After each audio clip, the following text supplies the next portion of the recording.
Thank you. I hope the volume's okay now. If not, I'm sure you'll let me know. I want to thank John Bailey and the Arts Council of Princeton for honoring me with this opportunity to share some insights relative to the 3 Rs. That's what I call them. And in relation to the 3 Rs, part of one of my published books incorporates resilience, recovery, and rehabilitation. The book is entitled First Aid for the Soul, Resilience, Recovery, and Rehabilitation. And then there is a second book that is published entitled Singing Songs in a Strange Land. And both of them combined actually address what John commissioned me to do today.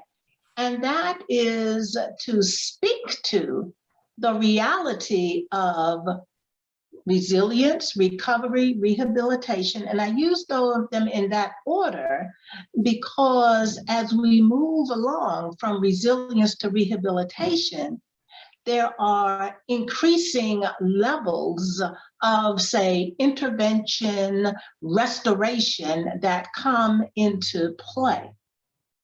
And so today I'm going to share about those 3 components, particularly resilience, you see.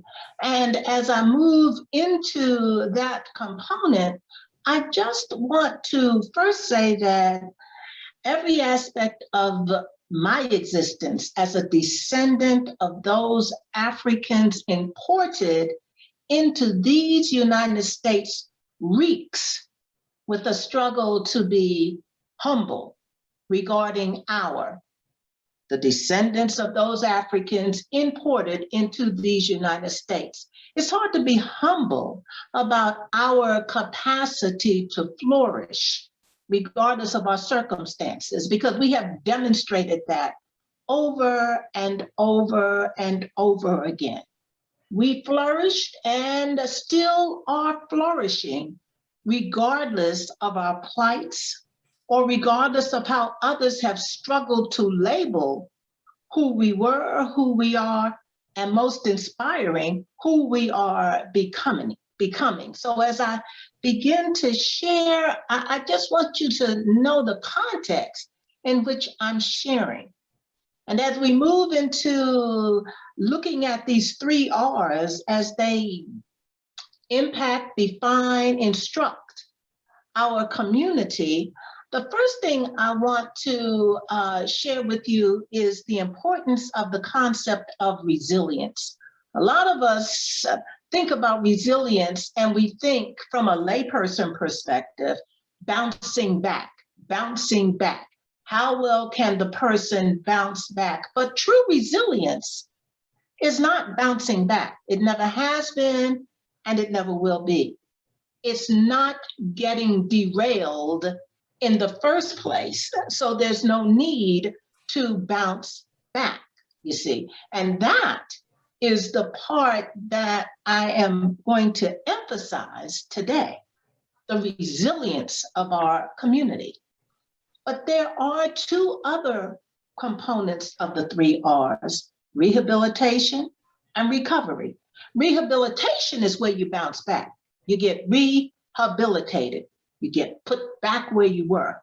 Recovery is where it's difficult to be rehabilitated. Resilience has already been breached. So we may have to flourish in the state that we're in. Those are the 3 Rs. And I just wanted to distinguish among the 3 because I'm going to emphasize resilience in a way that I hope will be universally understood and accepted, combining my credentials in mental health as a licensed clinician and my credentials in the ministry as an ordained individual with letters. So as I start out, I'm starting out from a biblical base found in Psalms 137, 2 through 6, and I'm sure that somebody out there will recognize. The question is, how do we sing a song in a strange land? And the context of that question is as follows. There on the poplars we hung our harps, for there our captors asked us for songs, our tormentors demanded songs of joy. They said, sing us one of those songs of Zion. And we said, how can we sing the songs of Zion while in a foreign land? Well, as a woman in these United States of America, as a woman of African descent, a woman in her 71st year of life, I have seen situations, stark examples of ruthless oppression. And I'm sure each and every one of you have also. We've witnessed examples of oppression ever since we were old enough to leave the sanctity of our parents' homes. And some of us were not allowed the security of being safe even in our parents' homes. Its deadly manifestations to the health of people of color directly identified with Africa is certainly nothing new. Yet the trauma is continuous, is comprehensive, is compound, and is complex. These traumatic ramifications are visited upon ourselves whenever we are reminded of the horror our people as a unique group in this country face. And while we are traumatized, maybe I should speak for myself here, while I am traumatized with each public display or the reporting of such horrors, I'm never surprised because I don't expect anything but heartbreak from law enforcement as it exists today. And to be frank, I never trusted the intention of the Constitution was to support my people. So you see, I was taught not to have faith in institutions, but to have faith in men and women as they follow the will of God. So my trust is crafted in lessons that I've learned from my grandparents, my parents, other ancestors, elders, teachers, particularly in segregated schools, and so many other venues. And this is how I have come to be able to move beyond barriers, not because of the Constitution, not because of the Emancipation Proclamation, but because of the stories, the empowering words that were shared. It is an aspect of our community that often goes unattended, but it is the most powerful aspect, that sense of connectedness, spontaneity, and honesty. The capacity to receive stories of life and empowerment, regardless of the source. That is our unique spirituality. As well, I have learned not to be distracted by attempts at intimidation by the oppressive social order that existed, still exists, and thinks that it will continue. This existed since the genesis of my people's arrival on these shores. And I know that the perceived genesis of people of color, of African descent in this country, was that of servitude and submission. But more importantly, I know that while this was our contextual genesis, and while this genesis cannot escape the minds of many, it did not define our ancestors then, just as it does not define who we are today. And most importantly, I'm convinced this is why there are such unspeakably cruel attempts yesterday, today, and even tomorrow to keep my people in our places. And yet we simply won't conform to this world.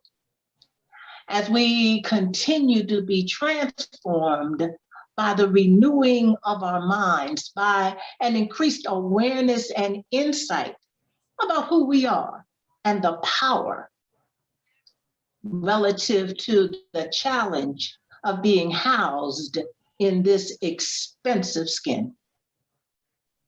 Yes, the strong, both men and women, who are descendants of those imported from Africa into these shores, just keep coming.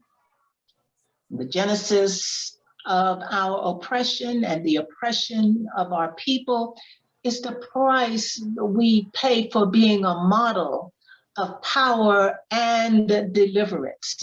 It is a strength that we have and are still learning to master, because we cannot escape the skin in which we are housed, and we are not supposed to. We are a model of resilience. When the Hebrew people posed that question, how can we sing a song in a strange land? They should have asked Black people in these United States of America. You see, we flourished in this country from slavery until today. When you look at the heroes and the heroines that evolved out of slavery, Frederick Douglass, Harriet Tubman, and so many others, they evolved out of the slave experience. And I named those two because they happen to come from Maryland, and I'm from Maryland, so it's a little bit of a bias there. The struggle for our liberation has been long and hard and incredibly horrific. And yet, here we are, still becoming. We have never ceased to sing our songs of victory. For those who are short-sighted, contemporary scenarios of terror and savagery and horror may invoke a sense of hopelessness among those of us who are not enlightened regarding struggle and power necessary to demonstrate the power of the Almighty. However, for those of us who have seen or read of it before, it is a contemporary story directly out of the annals of our Bible. I'm going to stop for a minute because, John, I'm not sure whether you were trying to get my attention. Nope, keep going. You're good. Okay, thank you. Sorry about that. My resilience is enhanced through my prayers for the comfort of my people, including those of us who suffer the horrors of oppression directly and or vicariously. Our resilience is further enhanced through our prayer of compassion for those who visit those atrocities. You see, I know the Moses story, and it does not end well for the oppressor. In the meantime, we will continue to move along the path directed by the Creator, overcoming the wiles and even the will of the oppressor again and again and again. We will continue to grow in the power of Christ as we move closer and closer to the metaphorical Red Sea. In the meantime, I offer words as a balm to heal the wounds, the battle scars we suffer in this journey to the promised land. When we consider the concept of resilience, we are not referring again to bouncing back from obstacles.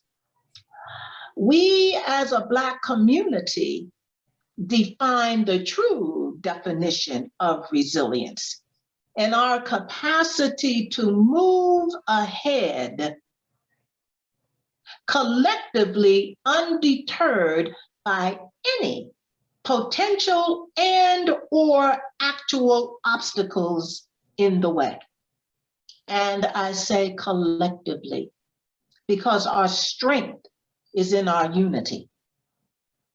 Resilience in the African community has been practiced ever since we landed on these shores. Consider Psalms 137 again. How we see how the captors in this scenario might have been mocking the lack of resilience of God's people. Yeah, you all are so bad. Let me hear you sing a song now. Imagine the hypocrisy of the captors back then.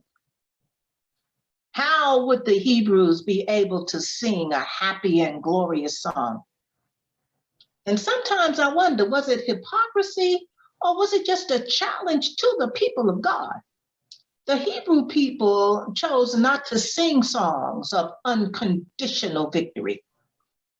Their perception of victory was conditioned upon their predicament. However, we as United States citizens of African descent have been singing songs ever since we were snatched from our land. Or should I say, even more traumatically, sold by those that we loved. But that's another talk for another time. We sing songs of joy. We sing songs of power. We sing songs of victory, and we sing them together. And we have been singing them ever since the beginning of our plight, regardless of our circumstances. You see, while we appear to be stripped of every vestige of self, we have continued our journey of power and endurance and strength and victory as equal co-participants in this United States. We too sing America. We sing of an America that is more powerful than it exists today. We sing of a hope that does not exist today. And we sing and manifest a strength, a salt of the earth that has existed from day one and is a major part, if not the major part, of the salvation of this country. We are the salt of the earth. Believe it or not, we sang songs of victory when we were on our way to this nightmare. We sang songs after we arrived. We sang songs while we endured slavery, after we were emancipated without citizenship, by the way. We sang songs during the struggle of getting our citizenship. And even now, we fight for the manifestation of that struggle, singing songs. From what I have researched, we as Africans on our way to America sang the songs, metaphorically, of Moses. We sang them on those slave ships. We sang them in spirit. We related to the conditions of slavery during the time of Moses. And in Deuteronomy, that 32nd chapter, we see that the Creator told Moses to teach them the songs because they would rebel and go off into exile. And there's an interesting book that is out entitled The Coming that is written by Dr. Black.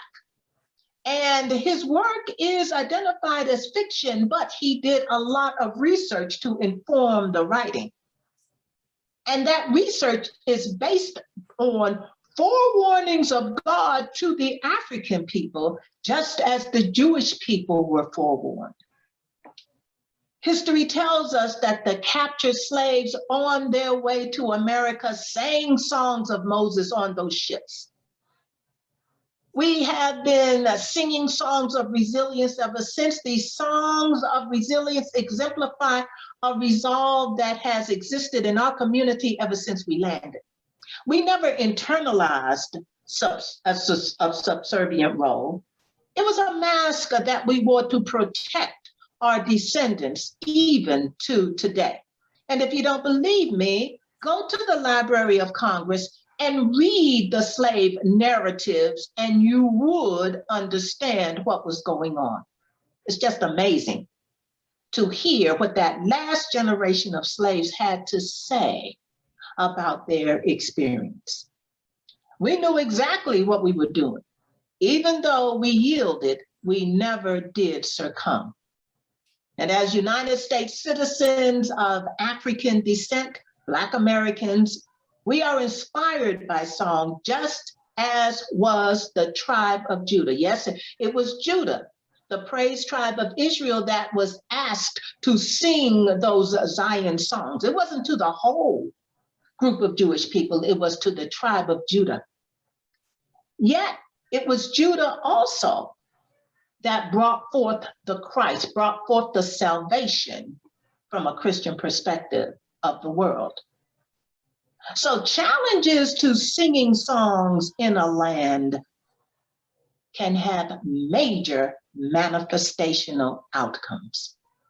As our story of United States citizens in America of African descent, we realize it was a metaphorical Judah who went into exile more than 400 years ago in this country. And our songs of Judah turned from myrrh into the blues, the gospels, the spirituals, the anthems, and the songs of our angels of resilience. The stories of our ancestors, wise sayings passed on from one generation to another through grandma and granddad and mama and daddy and auntie and uncle and others. Every member of our African community must remember the songs that were sung to us as we represent our ancestry flourishing in this pit of hell, beginning, however, with slavery and haunting us today. Our story of resilience sung universally and individually through the blues and the gospels and the spirituals and the anthems, and through the wise sayings of our angels of resilience are why we continue to grow in strength and power as a people of perseverance, endurance, and victory. We sang our way through displacement, through tyranny, through rape and murder. We are still here winning our victory through our songs of praise, power, and resilience. And we will keep singing until the storm of racial hatred and oppression and bigotry pass over this country. Nothing can stop us from bringing forth salvation to this country. I am convinced that that's why we meet with such resistance. We have the message of salvation for this country, just like the tribe of Judah had salvation in Christ. Nothing could stop the tribe of Judah, and nothing will stop us. I have to say that our Black church and other religious and social institutions represent the epitome of our resilience. This is where our community goes in order to be inspired, remembering the words of the Creator, remembering the connection of the community, remembering our unique spirituality. And as I move into closing this, I just want to let you reflect on a song that captures our resilience in ways that we take for granted. Some of you all have lives and some of us don't, so we just read stuff over and over again. I have to say that in rereading and studying our Black national anthem from the perspective of enhancing the resilience of our people, it is something providential about it being identified as a national anthem for Black people, something that we all should know without reading a paper. Back in my day, we had to learn it, otherwise we got hit with the ruler. But in this day and age, it's optional. I don't think it should be, and here's why. When you hear the words, you hear stories of resilience. Lift every voice and sing till earth and heaven ring with harmonies together as a group, community. That's our spirituality. And out of that, walk together, children, don't get weary. Walk together, children, don't you dare get weary. Walk together, children, don't get weary. There's a great camp meeting in the promised land. Then it goes on to say, let our rejoicing rise high as the listening skies. Let it resound loud as the rolling sea. You see, it's telling us to sing. Sing a song full of faith that the dark past has taught us. Now, it takes a special kind of author with a special awareness about his people to be able to know that we can extract faith from the most obscure of places. It's just the stuff we are made of. Sing a song full of hope that the present has brought us. Some of us can't see a hope, but when you look at it in context and not out, you can see it. I thank you, Jesus, you brought me from a mighty long way. Facing the rising sun of our new day begun, let us march on till victory is won. Victory is mine, victory today is mine. And then we move on. And this is where the resilience really stands out. Stony the road we trod, bitter the chastening rod, felt in the days when hope unborn had died, yet with a steady beat. See, that's resilience. Didn't get off track, yet with a steady beat, have not our weary feet come to a place for which our fathers sighed. We have come over a way that with tears have been watered. We have come treading a flat path through the blood of the slaughtered, just to let you know this has not been an easy journey, but it has not stopped our purpose. Out of the gloomy past, till now we stand at last, where the white gleam of our star is cast. Like a tree planted by living water, not gonna be moved. Ain't gonna let nothing turn me around. But this last piece is more instructive, in my opinion, than others. God of our weary years, God of our silent tears. See, there's trauma going on inside of us, those silent tears. Anytime one's tears have to be silent, it's going to have a traumatic impact. Thou who had brought us thus far on the way.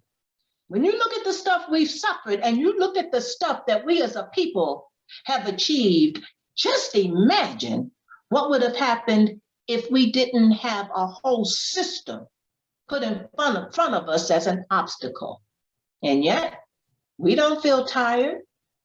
We've come too far from where we started from. Thou who hast by thy might led us into the light, keep us forever in the path, we pray, lest our feet stray from the places, our God, where we met thee. Lest our hearts drunk with the wine of the world, we forget thee. Our strength has been in our ability to embrace our spirituality. And while I am ordained, I do know that Christian parameters pale when you talk about the faith of Black folk, when you talk about the spirituality of Black folk. Shadowed beneath thy hand, I don't care what you call God, as long as you know you can call God.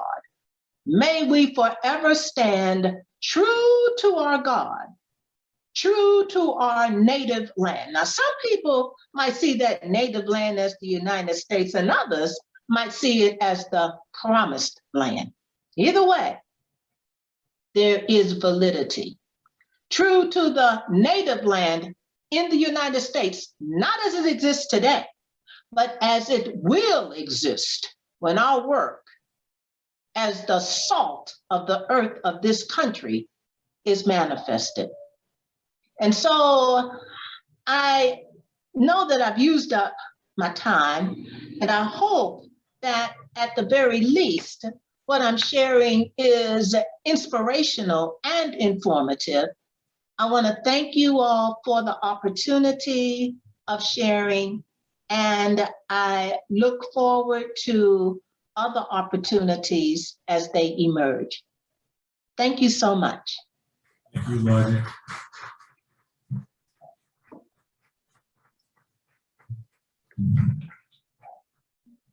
You know, she, right, is glad that talking about resilience. I picked up a document just for and it's a resilience manifesto by Alina Aguilar, Onward Cultivating Emotional Resilience in Educators.